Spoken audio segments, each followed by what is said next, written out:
I started walking, mile 87, got to mile 87, and this huge hill was presented in front of me. Just before that, I had to duck into a restaurant and get down into child's pose because my back was spasming so badly. Like, people were stepping on my fingers. You know, I couldn't care. I was just in so much pain. I had to relieve it.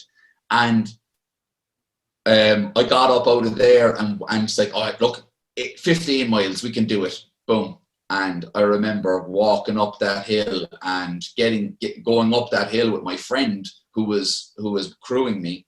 And I started to fall backwards, going up this hill because I actually couldn't physically put myself forward. Yeah. And he put his hand on my back and kind of tried to push me forward. And I said, no, like, you can't, nobody else. And this is like, things like, nobody else is going to be doing this. Nobody else is going to be getting shoved up hills and all this kind of stuff. And I'm not going to be there, you know, holding a finisher's medal with the rest of these people if you've helped me do it. You know, so he pushed me. I think I took about 2 or 3 steps, and I took 2 or 3 steps back, and I said, you can't touch me now. So if I don't make it up this hill, I have to hop in the car and we finish, and that's done. We're done. So if I get up it and we move forward, then we'll see what happens. But if I can't make it up this hill, there's no way where, you know, I'm going to hop in the car and call it a day, because, you know, I can't be there. All these people have run these 100 miles. I'm not going to be, you know, standing next to them and saying, oh yeah, I did it all by myself when you shoved me up this hill.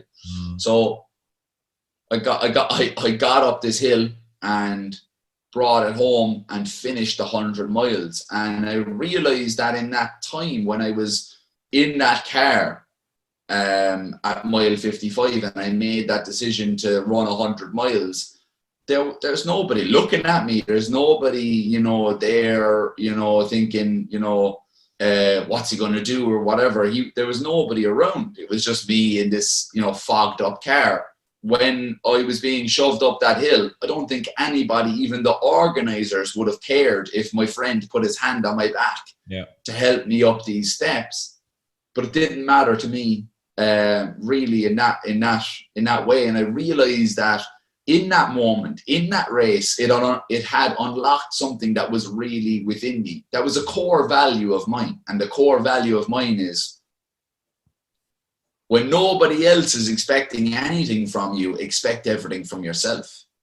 And that my own evaluation of who I am and what type of person I am is coming from me and not from anybody else. And it's not coming from a finisher's medal. It's not coming from an Instagram post. It's coming from who I am, who I feel I am, my own principles of being committed and disciplined to these things. And I had forgotten that, you know, And I think at that time, I don't think I was in the place to see that. I was only in the place to see I wanted to finish the race. But when I had that time to reflect, you know, in the next year, when I was training for the 200-mile race, I realized that I've been fostering things in my mind without even knowing it. And those things are, I'm gonna fail or succeed at anything in life by me, by my own steam, by my own power. And then what I realized when I was in control of my success or failure was, I didn't really care if I failed doing something that I was aiming for, as long as I gave it all, as long as I gave it everything. And that's what I would say to anybody that is, you know, that wants something that's huge. Like, I have a race in September, the Kerryway Ultra, and I said, I'm going to break the course record. And people are like, that's insane. Like, you're not going to do that. Like, but like I said, I'm going to have that goal and I'm going to set it up there on the pedestal. And if I fail and I'm put on the altar of sacrifice, that's okay. But I was fostering these ideas of accepting failure as part of a life that's filled with great things and filled with fantastic experiences. You're going to fail at things, you know what I mean? And that's just the way it goes.